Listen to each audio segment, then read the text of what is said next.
To optimize something means to maximize or minimize some aspect of it. And looking at these pictures, we can think about things like minimizing the cost of building structures or maximizing the area of a field in order to maximize the space that you have to plant whatever it is you want to plant.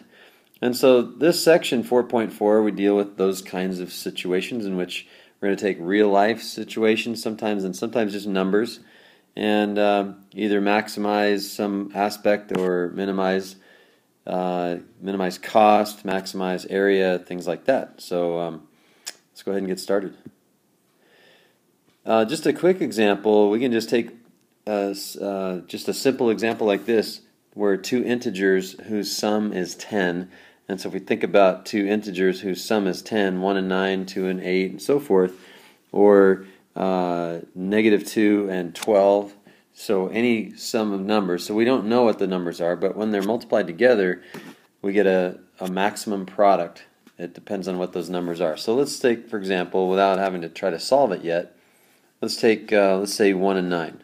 If the first number is 1 and the second number is 9, then their product would be 1 times 9. Okay.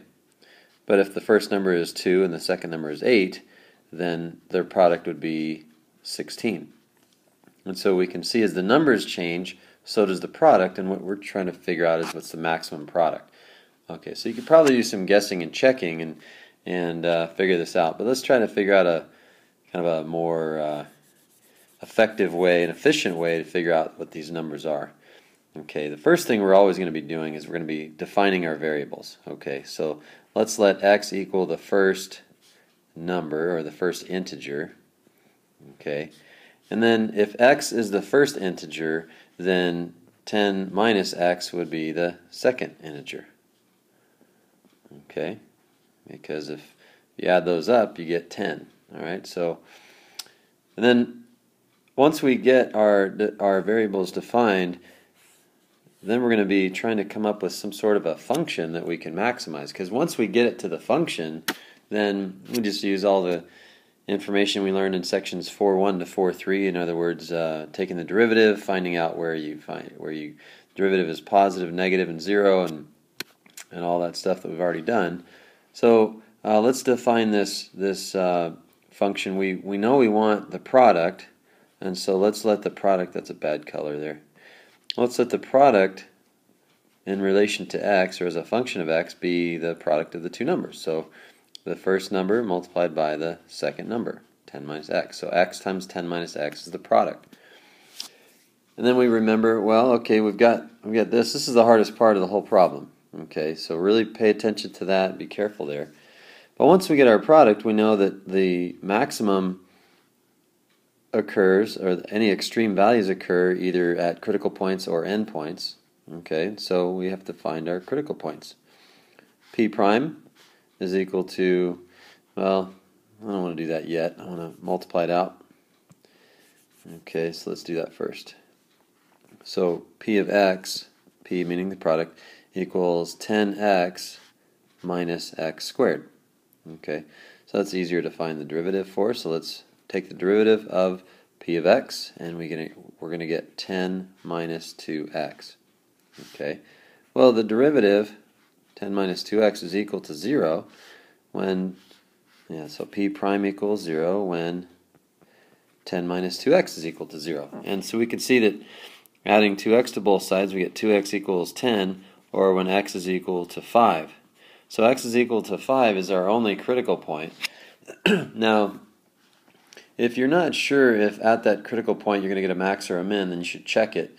And we could do that, and we might as well do that, because sometimes you'll definitely have to do this. But I know already that 5 plus 5 equaling 10, 5 times 5 is 25. It's a lot bigger than the other products that we got, so we'll be pretty confident that when x is 5 and y is 5, then we're going to get a maximum product. Okay, and so we can do the p prime test. And I think I continue to mention this. Just go back to the basics. If you want to find a maximum value, find where the critical points are, and then set up a sign chart. Find where the f prime, or whatever, in this case p prime, positive and negative, and see if you have, in fact, a maximum. So p prime to the left of 5, we don't really have a lowest integer here, so any value to the left of 5 would be fine. And if we pick, let's say 2, p prime would be 10 minus 4, and so that'd be positive. 10 minus 4 is positive. And then to the right of 5, let's pick 7. 10 minus 14 is p prime, so that would be negative. And so we can see clearly, hopefully, that p is increasing on the interval from negative infinity to 5 and decreasing for the rest from 5 to infinity, so therefore we do in fact have a maximum value. The function is always increasing to the left of 5, always decreasing to the right, and so we can see that when x is 5, we have a max. So let us see. What is the maximum product of the two numbers? So we always have to look back at the question. Are we actually answering the question? Well, we haven't answered it yet, but we know that 5 times 5 is 25, and so the maximum product is 25. We can say therefore, and we probably should write, let me do this, we probably should write therefore 5 times 5 equaling 25 is our maximum product. And if you put a box around it like that, I know what you're talking about. We've got 25 being the maximum product. So there you go. There's your first optimization problem where we've optimized, or in this case, maximized our product. All right, well, let's do another one. Just copy down everything I'm going to copy down. This is I'm going to walk you through the kind of like the classic open top box problem that you will see in probably every calculus book. An open top box problem starts with a rectangular sheet of something, and in this case I'm going to just copy the example from the book, as it's I mean every example is the same, just the dimensions are right in front of me so I don't have to do any calculating. So what we're going to do is we're going to start with a 25 by 20 inch piece of tin. Okay, so 25 inch on one side and 20 inch on the other side, 20 inch side. And then we're going to be cutting congruent squares out of each corner. Okay, and cutting congruent squares out of each corner, meaning that all four corners, no matter what the size of it is, all four corners, all four of these squares have to be the same. Okay, have to be the same size. So if we're going to be cutting squares out of each corner, what are we going to do after that? Well, we're going to be folding up the corners so that we make a three-dimensional object out of this, and we can see if we, here's the 20-inch side and the 25-inch side, let's say it goes over here. Okay, so we're going to be basically folding up the box, folding up the corners, so that we can form an open top box. Okay, that's it. And so the question though is, how large should the squares be to maximize the volume of the box? Okay, I mean, think about it. Just picture if you cut little tiny squares out of each corner, little tiny squares like that, and fold them up, you're not going to get a very big volume. Okay, and if you cut too big of squares, then you're not going to get a big volume either. And if you think about volume, the size of the volume, think about you wanting to fill up this box with some, I don't know, you want to fill it up with a bunch of nails or something, a bunch of sand. If the corners were really, really small like that, then you wouldn't be able to fold them up very high. You wouldn't be able to fit much sand in. And if you made big, huge boxes, squares, cut big, huge squares, then you fold it up and you have this little tiny, tall box, but it's not going to hold a whole lot. So somewhere in the middle, there's an optimum volume here, and that's what we're going to try to figure out. Let me backspace all these out of here. Okay, so again, we're trying to maximize our volume, and in order to do that, we'll have to define our variables. Normally, when you see the drawings, they're even already labeled. The one in the book is already labeled. So we're going to cut congruent squares of that have their side lengths would be x. And when you fold them up, this is sometimes tricky to visualize, but if you fold up those squares, you can see that hopefully you can see that the height of the box then would be that dimension. So the height of the box is x. Okay? And then if you look down here at the very bottom of the rectangle, we've got 20 inches going all the way across. Okay, so if we take x inches from one side and x inches from the other side, what are we left with? Like, what is this dimension right here, which would be the same as this dimension right here? Okay, well, some of you are already seeing it, and if you said 20 minus 2x, then you were right. Okay, so that dimension right there is 20 minus 2x. That's the, say, the width of the box, and then the length of the box do the same thing. I know that this length right here is 25 inches, and we took x away from one side and x away from the other side, and we're left with 25 minus 2x.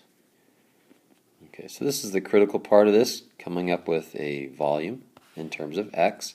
So now we see all the lengths, all the dimensions of the box are defined in terms of x. Okay, and if we're going to be trying to maximize the volume, let's use V for, we try to use strategic letters here to help us remember what we're finding. V in terms of x, so our volume as a function of x would be, length times width times height.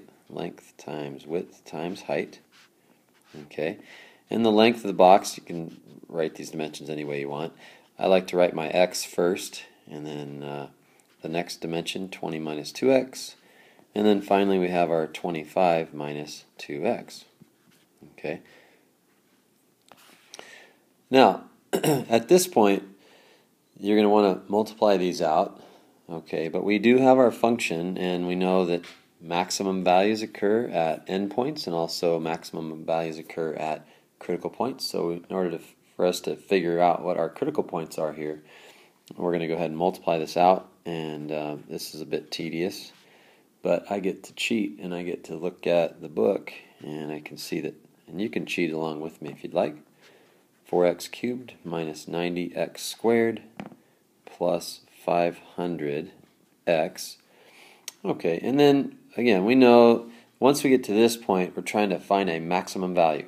Okay, so we can forget about that we're trying to maximize volume. We can think about right now, for the time being, that we're way back in section 4.1, 4.2, we're just trying to find the critical points. Now we're trying to find what do we have at those critical points. So let's go ahead and take the derivatives. The derivative of v is 12x squared minus 180x plus 500. Okay, and then at this point you'd be allowed to use your calculator, and so I'm just going to give you the values. V prime equals 0 when x is equal to 3.68 and 11.32. This is where you have to transition back to, okay, we're finding volume of this box. Does it make sense that x could be 3.68? So let's kind of look at that. Okay, 3.68. So the question is, does it make sense that it could be that? Well, 3.68, if you take 3.68, I'm looking at the figure now, away from one corner, so let's say about 4, and then I take about 4 here, then that's 8, and I have 12 left. All right, well, that makes sense. So that's a possibility. Well, let's take a look and see if we took 11.32. So this is a legitimate possibility for the x. And then the 11.32, though, if you take 11.32 away, let's just say 11. Okay, hold on a second. Take 11 away, okay, from that side, and then you take 11 away from this side. Well, there's not enough room to take 11 away, because 11 and 11 is 22. That's more than we have available to us. So what does that mean? Well, it doesn't mean we did anything wrong. It just means that sometimes when you solve your equation, you're going to get values that we call extraneous. Okay, that's an extraneous solution, because it doesn't make sense in our problem. So our only critical point that we need to consider is 3.68. Okay, and if it's 3.68, since it's our only critical point in an open top box problem, that's exactly where we're going to find our maximum volume. Okay, because if you think about it, the smallest x that you can take away would be 0, and if you don't take anything away from a corner, you can't fold anything up, and so the volume would be 0. So the volume at 0 would be 0. And what about 10? Like the maximum amount that we could take away would be 10. Okay, so that would be a domain restriction even on this value of x. And the volume, if x were 10, then you'd fold up the sides and it'd be just flat. Okay, and volume of 10 then would be 0. And so we can see we have low points here when low volume here when x is 0 and when x is 10. And then 3.68, when we put that right in the middle, that's going to give us some positive number. Since it's the only critical point, then that means that the volume has to increase before that and decrease after that. We could also find the derivative at any point in between 0 and 3.68 is positive. The derivative is negative in between the critical point and 10. And so we do in fact have a max. And I am at my 16-minute mark, so I'll have to continue this in the next video.